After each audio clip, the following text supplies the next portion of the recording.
Hola, bienvenidos a esta segunda parte en la que estamos hablando sobre contraindicaciones y efectos secundarios de la acupuntura. En esta segunda parte entonces vamos a tocar principalmente las contraindicaciones relativas, las contraindicaciones absolutas, condiciones especiales que tenemos que tener muchísimo cuidado, ¿sí? En el caso de realizar estos procedimientos de acupuntura para realizarlos de una manera segura, que es lo más importante para mí. Bueno, mi nombre es Camilo Andrés Pinzón, transmitiendo desde Colombia en este momento. Nada, pues para mí es un gusto que me estén acompañando en esta segunda parte. Espero que puedan aprovecharla, que puedan aprender mucho. Así que bueno, bienvenidos y bienvenidas a esta segunda parte. Bueno, muy bien, entonces vamos a continuar específicamente con las contraindicaciones. En este caso vamos a empezar con las contraindicaciones absolutas. Con respecto a la acupuntura, lo que encontramos es que la acupuntura efectivamente tiene con respecto pues, a estas contraindicaciones algo bien interesante, y es con respecto al uso de técnica de agujas permanentes, ¿no? Entonces, ¿cuándo usamos agujas permanentes? Cuando le dejamos alguna aguja, algún dispositivo y lo mandamos al paciente a la casa y le pedimos que regrese con cierta periodicidad, ¿no? A nuestra consulta para revisar cómo va. Digamos que esta técnica de agujas permanentes se está usando hoy en día y se usa mucho con respecto al uso por ejemplo, estos hilos chinos, el uso del catgut, por ejemplo, como técnicas asociadas a la acupuntura, ¿sí? Y eso lo que, digamos, lo que promueve es una solución de continuidad. O sea, que es una solución de continuidad, que la piel, digamos que tenga un conducto, ¿sí? Porque ustedes están dejando una aguja puesta o un dispositivo, ¿verdad? En conexión con planos mucho más profundos. Entonces, digamos que ahí hay un riesgo potencial, y específicamente el riesgo tiene que ver porque nosotros en la parte superficial de la piel tenemos bacterias, y lo que ustedes hacen es, como su nombre lo indica, crear una solución de continuidad en la cual esas bacterias puedan viajar a planos más profundos y puedan alcanzar vasos sanguíneos. El problema de alcanzar los vasos sanguíneos es que pueden alcanzar estructuras como el corazón, ¿no? ¿Sí? Porque pueden viajar a través de la circulación hasta el corazón y pueden ocasionar algunas enfermedades como endocarditis. Entonces, cosas a recomendar. Entonces, primera recomendación, adecuada higiene, ¿sí? Asepsia, antisepsia antes de colocar sus agujas. Por eso mi recomendación es no pongan agujas por encima de la ropa, por favor. Siempre agujas de un solo uso. ¿Listo? Eso es importantísimo para nosotros. Dos, no todos los pacientes tienen riesgo de endocarditis. Los pacientes que tienen riesgo de endocarditis son aquellos pacientes que tienen previamente un daño estructural. Por ejemplo, pacientes que vienen con lesiones valvulares, ¿sí? O sea, daño estructural previo que nosotros sepamos, hay que evitar en lo máximo, digamos, poner agujas permanentes. Eso es supremamente importante, digamos, por el riesgo que puede ocasionar la endocarditis. ¿Listo? Entonces, pues eso para tenerlo en cuenta para todos nosotros. Y por supuesto, la otra recomendación, entonces, saber que, por ejemplo, cuando nosotros estamos haciendo estimulación eléctrica, ¿sí? Tratar de evitar colocarlo muy cerca, por ejemplo, a estructuras como el corazón, que tiene un nodo eléctrico, ¿sí? Que genera energía eléctrica, en aquellos pacientes específicamente que usan marcapasos o que usan defibrilaciones intracardíacos, porque pueden alterar el funcionamiento de los mismos, ¿sí? Y eso es un problema muy grave. Entonces, digamos que esas son las dos contraindicaciones absolutas que encontré y que nos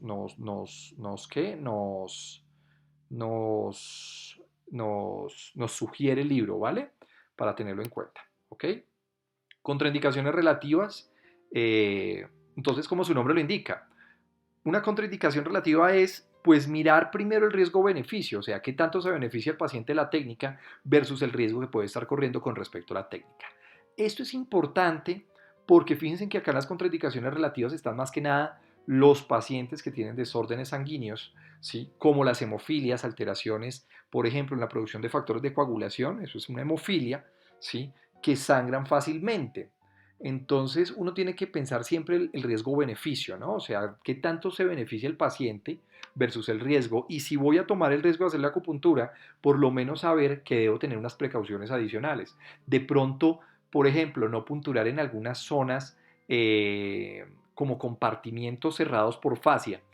Lo que yo les decía en la primera parte, hay compartimientos cerrados con fascia, por ejemplo el antebrazo es un compartimiento que es cerrado, ¿sí? Que si yo llego a ocasionar una hemorragia dentro del compartimiento, eso lo que me va a ocasionar es compresión del resto de estructuras, porque no va a tener una salida. Eso es un compartimento cerrado por fascia y eso se llama un síndrome compartimental, que ya lo vimos en la primera parte, se ha descrito, ¿sí? Hay, hay reportes de casos primarios en los que sí ha habido eso, ¿vale? Entonces hay que tener un poquito de cuidado con eso. ¿Listo? Otro cuidado que nosotros veíamos en la primera parte, bueno, no solamente con respecto a estos pacientes, pero sí hay unas técnicas de protección en la cual ustedes seleccionan, por ejemplo, puntos que tienen que ver con zonas arteriales. Ejemplos rápidos. Vejiga 40 es un punto ahí donde está la arteria poplitea, hay que tener cuidado.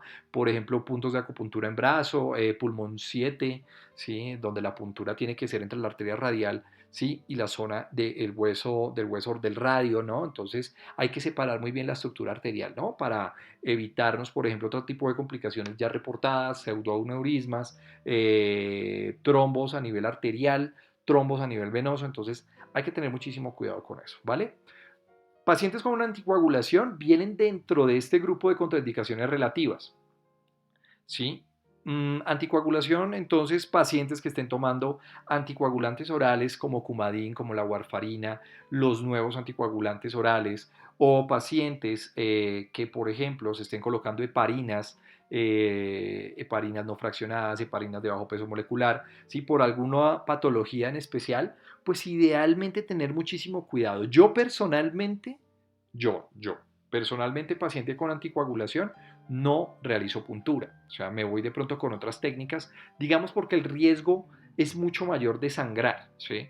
Imagínense ustedes, por ejemplo, colocando una aguja en un punto abdominal y que por X o Y motivo, por la profundidad, obviamente, si la puntura es más profunda, el riesgo de sangrado en otras cavidades pues es mayor. Entonces, hay que tener un poco de cuidado con eso y les pido el favor. ¿Listo? Entonces, yo personalmente pasé, bueno, y también lo que les decía, zonas, por ejemplo, que sangran mucho y hay que tener un cuidado impresionante en pacientes anticoagulados, son las zonas articulares, porque las zonas articulares tienden a sangrar fácilmente.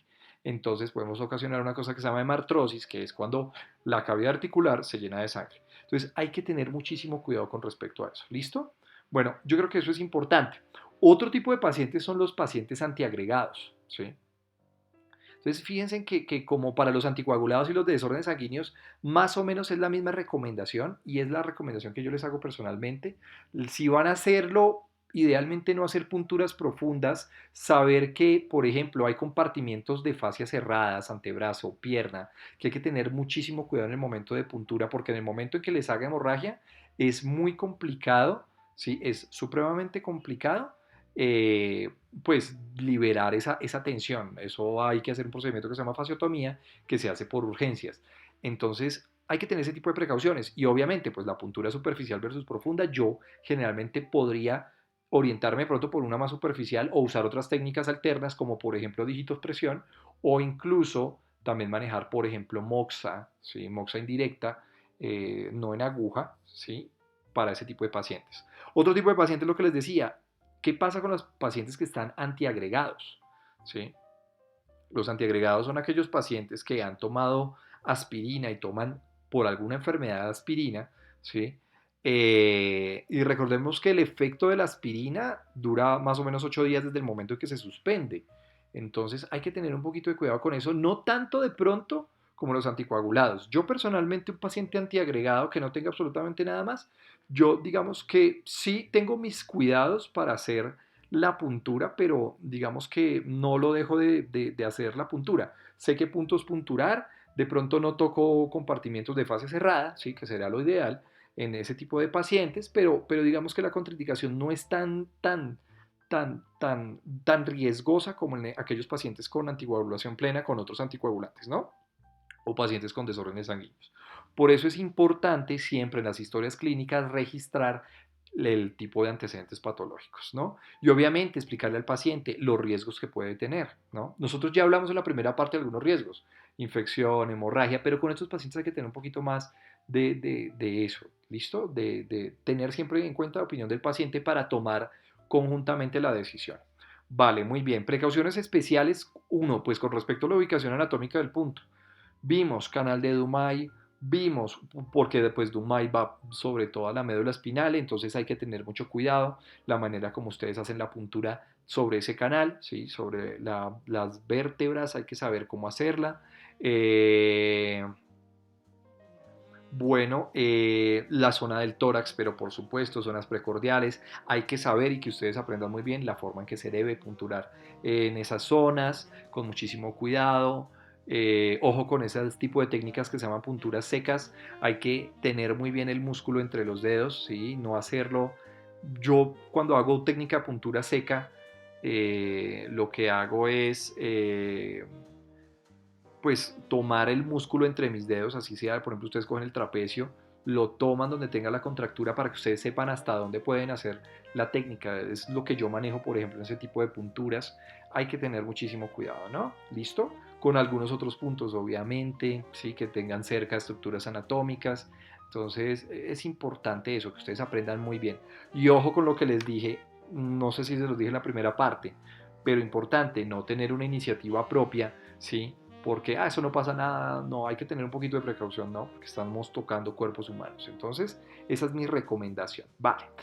Bueno, en pacientes con tendencia a sangrar, entonces pues hay algunas recomendaciones adicionales a las que les hice, considerar uso de agujas delgadas. Generalmente lo que manejamos son de diámetro 0,25 milímetros, pero se pueden usar incluso un poco más delgadas, unas de 0,13, agujas que se usan mucho para acupuntura facial, para manopuntura, son agujas muy delgadas, entonces uno reduce en algo un poquito más, digamos, la tendencia a alcanzar un vaso sanguíneo y a que sangre.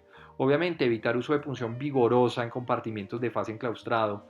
Claro, lo que les decía, por el riesgo de qué, de síndromes compartimentales en este tipo de pacientes, pacientes que tengan tendencia a sangrar. Lo que les dije, las articulaciones y obviamente presione fuerte, presione, aplique presión fuerte después de remover la aguja, no por yo sé que ustedes están aprendiendo de pronto un poco de técnicas de dispersión, de tonificación, y hay algunas técnicas en las cuales uno retira rápido la aguja y presiona rápidamente para que el chi, digamos, no se escape. Eso se usa mucho en algunos tipos de técnicas por ejemplo, tonificación, ¿sí?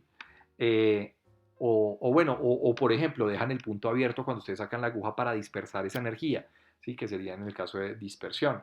Pero en este caso lo estamos haciendo es más por técnica, digamos, porque tienen tendencia a sangrar, entonces ustedes saben que la presión sobre un vaso sanguíneo que, por ejemplo, puede tener tendencia a sangrar, lo que tiende a hacer es hacer un proceso homeostático, entonces lo hacemos básicamente por eso. El aborto, el embarazo es algo bien interesante, es algo supremamente interesante y el embarazo, miren que como condición tienen varias cosas y varias aplicaciones. Este no es un video tutorial para explicarles a ustedes algo de técnicas en embarazo para usar acupuntura, sino es para tenerlo en cuenta y les voy a explicar un poquito lo que estaba escrito en este libro. Cosas importantes. Uno, en el primer trimestre, causante de aborto con técnicas de estimulación fuerte. Entonces, hay muchos acupunturistas que tienden a no punturar durante el primer trimestre de embarazo, digamos porque dicen que por aspectos legales, más que nada, por ejemplo, ¿qué pasa si, por ejemplo, ustedes hacen una técnica de acupuntura y a los 2 o 3 días la mujer termina perdiendo el bebé? ¿Sí? Digamos que por términos legales ustedes los entran a una investigación, los van a llamar, que qué fue lo que hizo. Pues digamos que por eso hay algunos acupunturistas y algunas escuelas que recomiendan no hacer punturas durante el primer trimestre de embarazo, ¿sí? Digamos es más por un aspecto legal, ¿sí? Porque les da un poco de miedo. Estaba escrito así en el libro. Esto no me lo estoy inventando yo, esto es del libro, ¿no? No es que yo lo estoy diciendo, yo lo traigo traducido de ahí del libro. Sin embargo, ustedes deben tener en cuenta que, por ejemplo, ¿sí? Durante el primer trimestre de embarazo hay una patología que es muy, muy frecuente para las mujeres y es la hiperemesis gravídica, en los cuales los pacientes presentan mucho vómito, mucha náusea y la acupuntura es una herramienta que tenemos a la mano para evitar, ¿sí? Y mejora muchísimo el manejo de las náuseas y el vómito, ¿verdad? Entonces, lo que se recomienda, digamos que a partir de todas estas visiones, ¿sí? Es recomendar pues una punción que no sea fuerte, que sea, dicen, bueno, sí se puede hacer durante el primer trimestre de embarazo, sin embargo no hacer punciones vigorosas, por favor, ¿sí? Eso es lo que recomienda el libro específicamente. Obviamente evitar puntos, porque hay puntos que lo que hacen es inducir el parto. Entonces, obviamente en el primer trimestre pues no queremos inducir el parto, hay que aprenderlos muy bien. Ustedes tienen que aprender muy bien. Si ustedes no saben y no han tenido la técnica ni han tenido la oportunidad de empezar a manejar de pronto o que no les hayan dado esa sesión de acupuntura en el embarazo, pues no lo vayan a hacer, así de sencillo, porque hay varios puntos, no solamente es uno o dos, son bastantes puntos en los cuales pues se contraindica, digamos, el uso de acupuntura durante el embarazo, básicamente porque sabemos que favorece la inducción del parto, entonces idealmente eso no. Por supuesto, durante el primer trimestre de embarazo, nada de agujas en zonas lumbares, en zonas de sacro, nada de agujas por debajo de la región, pues obviamente del ombligo, ¿sí? Pues por lógica, pues idealmente pues no se recomienda, ¿no? Entonces eso es algo que también venía en las recomendaciones. Importante lo que les dije, aprender qué puntos sí se pueden usar, qué puntos no. Vale, para embarazos a término, pues obviamente hay puntos que se pueden usar para inducir el parto, sí, claro, obviamente que sí. Por lo mismo que les decía, entonces si está a término, pues ustedes van a aprender muy bien las indicaciones de puntos, por ejemplo, para inducción en parto, ¿vale? Siempre mirar, obviamente, los riesgos, beneficios, ¿no? Riesgos, beneficios siempre en estas pacientes, ¿ok? Bueno, ¿para qué se usa la acupuntura durante el embarazo? La malrotación, por ejemplo, fetal, llegando a la semana 37, sí que ya estamos a término, entonces obviamente se puede usar, hay un punto de acupuntura muy bueno, vejiga 67, que muchas veces lo que se hace es, se trabaja sobre este punto para inducir la adecuada posición, ¿sí? Y hay algunos estudios muy, muy interesantes con respecto, los invito a que lo revisen si tienen esa curiosidad, ¿vale? Bueno, esto con respecto al embarazo.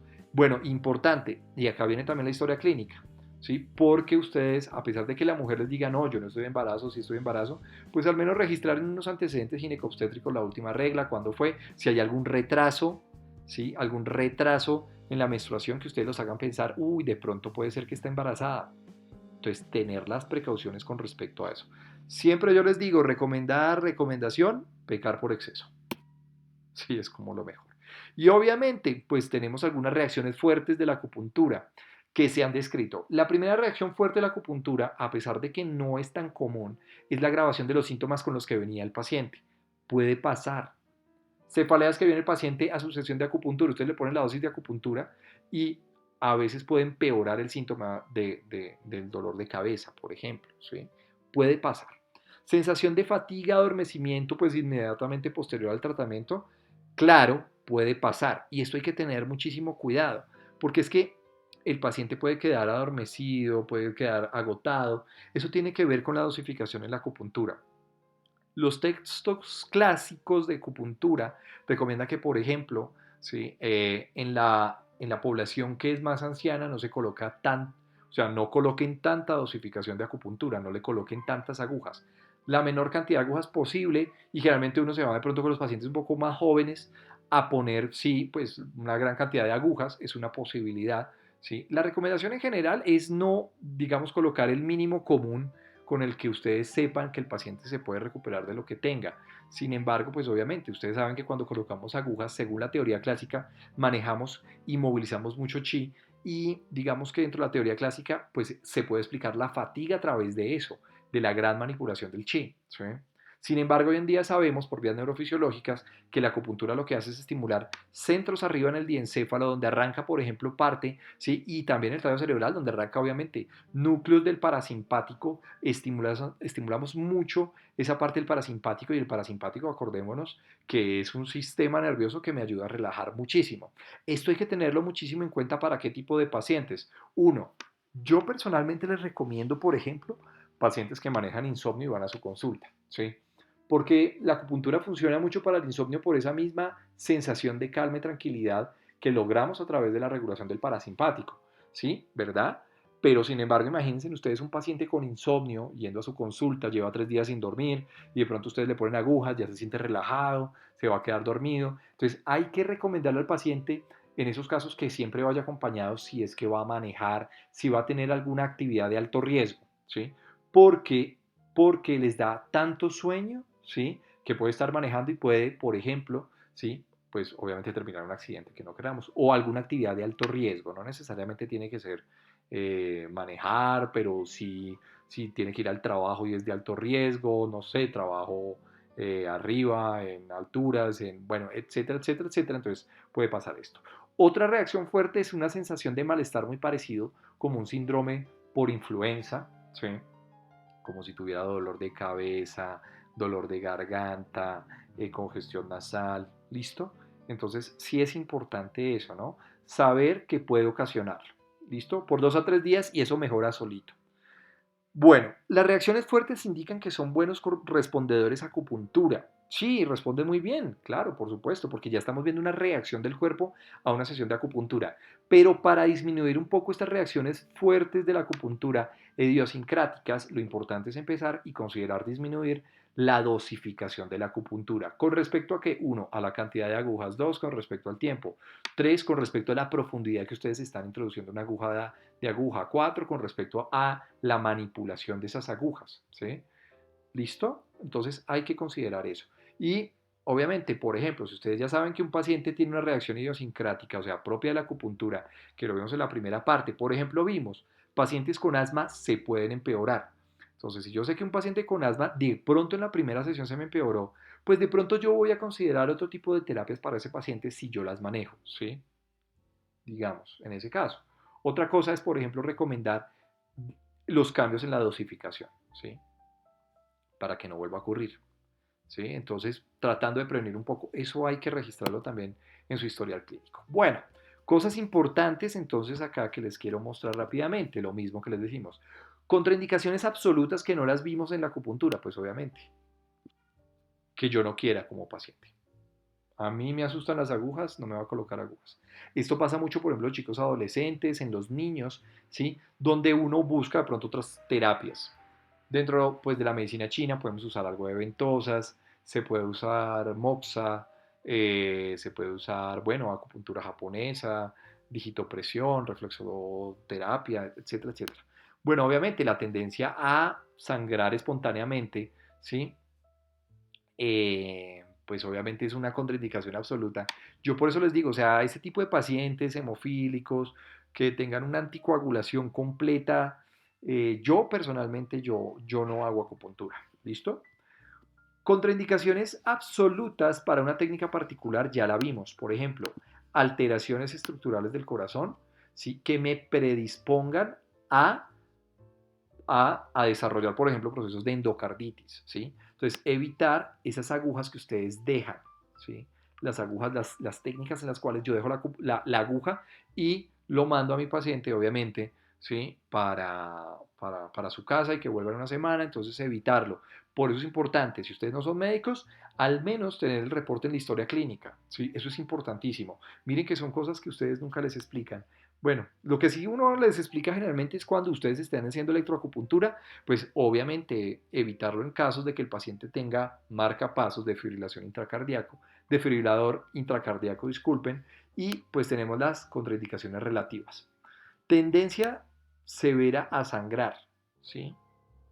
Tendencia severa a sangrar, por ejemplo, el uso de anticoagulantes o algunas alteraciones como la trombocitopenia, se me bajan mucho las plaquetas, ¿sí? La tendencia severa a sangrar, una cosa es tener una tendencia severa a sangrar, ¿sí? Y otra cosa es que el paciente sangre espontáneamente. Ojo con eso. En momentos en los cuales yo tengo, ¿sí? Hemorragias espontáneas, yo no coloco acupuntura en ese caso. Tendencia severa a sangrar, entonces acá ya empezamos a hablar sobre riesgo-beneficio, lo mismo que les hablé. Bueno, lo que les dije. Acá hay otras bien importantes, por ejemplo, pacientes psicológicamente disturbados, o sea, que tengan alguna cosa a nivel psicológico. Miren que la acupuntura se usa mucho para algunos trastornos psiquiátricos, esquizofrenia, se usa para trastorno afectivo bipolar, se usa también para episodios de ansiedad, se usa incluso esos trastornos de ansiedad digamos, con predisposición al suicidio, ¿sí? Siempre pues obviamente acompañado de la visita al profesional idóneo, ¿no? ¿Sí? Sin embargo, se sabe que estos tipos de pacientes, los esquizofrénicos, pueden tener incluso reacciones que sean impredecibles. ¿Sí? May have, acá está. Claro, entonces, ¿qué es lo que pasa? ¿Qué es lo que pasa? Si un paciente de esos, ustedes lo tienen con agujas y puede tener una reacción impredecible, pues ahí o se puede hacer el daño, o le puede hacer daño a la gente que lo está acompañando en ese momento, incluso ustedes. Entonces, uno ahí, digamos que mira el riesgo-beneficio. Yo personalmente, sí, por ejemplo, si un paciente me dice, no, miren, es que la persona viene con esquizofrenia y no está controlada y yo la traigo y ustedes ven que en el consultorio está así como, sí, no está adecuadamente controlado o realmente no tiene un adecuado control de su patología de base, pues yo prefiero no tratarlo, así de sencillo. Compromiso del sistema inmune. Cuando ustedes hablan de compromiso del sistema inmune, generalmente lo que uno piensa es, uno siempre piensa en el VIH, siempre piensa en el VIH como un síndrome, obviamente un síndrome de inmunocompromiso. Entonces, en ese tipo de pacientes, por ejemplo, pues hay que tener muchísimo cuidado con el reuso de agujas. Ojo, no reusar agujas en este tipo de pacientes, ustedes estar muy bien concentrados si lo que quieren es hacer la acupuntura a ese paciente, ¿sí? Porque puede ser que no, de pronto ustedes escogen otra técnica. ¿Sí? Entonces, no rehusar agujas, hacer adecuada asepsia antisepsia, las agujas profundas, entonces lo que les dije en la primera parte, las agujas profundas puede ocasionar, por ejemplo, en estos pacientes que como tienen compromiso del sistema inmune, el riesgo de infección es mucho mayor. Entonces hay que tener muchísimo cuidado con el proceso de asepsia antisepsia y no rehusar agujas, ¿vale? Ojo con una cosa, porque es que compromiso del sistema inmune no solamente es VIH, pacientes con cáncer, pacientes con diabetes, ¿sí? Son pacientes que se encuentran inmunocomprometidos, ¿vale? Diabetes nos llegan también, por ejemplo, a las consultas médicas en acupuntura. Hay que tener muchísimo cuidado con la manera como hacemos nuestro procedimiento. Por eso es importante realizar un protocolo, ¿sí? También para este tipo de pacientes, ¿no? Verificar siempre el riesgo-beneficio con estos pacientes, ¿no? Entonces hay que tenerlo en cuenta. Obviamente, acupuntura para cáncer sí existe, ¿sí? Para oncología, porque ayuda mucho para esos procesos pre y post quimioterapia, por ejemplo. También la acupuntura, como hemos visto, mejora mucho la respuesta inmunológica con respecto a algunas células, ¿sí? Eso ya lo sabemos. Entonces, hay que saber también cómo hacer pues, la adecuada puntura, ¿sí? Para ese tipo de pacientes. Hay que tener sus correctas precauciones, ¿listo? Bueno, miren por ejemplo esto, convulsiones previas. Yo lo puse así como convulsiones previas a pesar de que el libro me dice inducida por procedimientos médicos invasivos. ¿Por qué? Por lo mismo que pasa, por ejemplo, con los pacientes que tienen una alteración psicológica, ¿no? Ustedes pueden decir el paciente sí convulsiona, tiene cuadros de epilepsia, pero si el paciente no está controlado adecuadamente, si no ha estado, si les dice, no, es que viene convulsionando todos los días y hoy lo traigo a acupuntura y no lo quiero llevar al neurólogo, pues no, o sea, no por eso mismo, ¿no? Porque puede tener reacciones que son totalmente impredecibles. Entonces, idealmente no, ¿sí? Y si los van a tratar, por lo menos uno, que estén controlados adecuadamente y dos, que tengan la compañía de ustedes, ¿vale? De ustedes como terapeutas, ¿sí? Y que ustedes, obviamente, tengan un protocolo de manejo en el momento en que ese tipo de cosas puede pasar, ¿no? Entonces, idealmente, pues hay que mirar siempre riesgo-beneficio con respecto al caso. Y obviamente, reacciones marcadas previas a la acupuntura. Lo que les decía, vuelvo y tomo el ejemplo del asmático, ¿sí? Que con la primera sesión de acupuntura pues le empeoró el asma, entonces pues idealmente pues ustedes pueden hablar con el paciente, pero puede ser una contraindicación para la acupuntura, por eso escoger otras técnicas diferentes. Bueno, muy bien, y esto ya como para terminar, terminar, Dios mío, sangrado, pues tendencia al sangrado hay que tener precauciones especiales con respecto a lo mismo, compartimientos, la manera como ustedes hacen la puntura, de pronto escoger agujas un poco más que más delgadas, ¿sí? Eso ya lo dijimos. Epilepsia o convulsiones, historia de convulsiones, no dejar el paciente inatendido, siempre acompañarse con ustedes, ¿sí? Siempre y cuando el paciente esté controlado, de pronto que ustedes puedan prever que el paciente puede convulsionar, ¿sí? Entonces, eso es importante, ¿no? Inmunosupresión, lo mismo que les dije, ¿sí? Extra atención para la higiene, ¿no? ¿Listo? Agujas de un solo uso, ya lo vimos. Embarazo, ya lo dijimos. Pacientes sin un diagnóstico claro.